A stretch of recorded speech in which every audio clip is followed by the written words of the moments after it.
রাজশাহীবাসী, এই জুলাই বিপ্লব আমাদের রক্তে কেনা না, এই রক্তের দাগ এই নগর ভবনেও আছে। আপনারা জানেন, আমরা যখন নগর ভবনে দায়িত্ব নিয়েছিলাম, সেখানে 2 শতাধিকের অধিক পরিমাণ দেশীয় অস্ত্র ছিল, ম্যাগাজিন ছিল, নামারমূলক ছিল।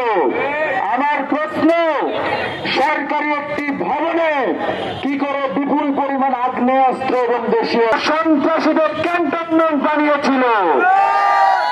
এই রাষ্ট্রীয় ভবনকে তারা কাজ করবে না, তোমাদের কোন ষড়যন্ত্র এই বাংলার মাটিতে আর কোনোভাবে কাজ করবে না। যখন একত্র হয়েছে, কোন ষড়যন্ত্র আমাদেরকে আর দমিয়ে দিতে পারবে না।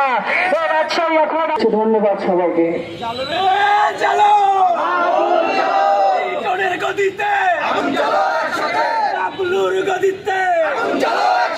দিয়েছি তো রক্ত, রক্তের বন্যায় লড়াইটা বাঁচতে হলে লড়তে হবে। নুরুল ইসলাম সাহেব, আজকে আমরা আবার একত্রিত হয়েছি।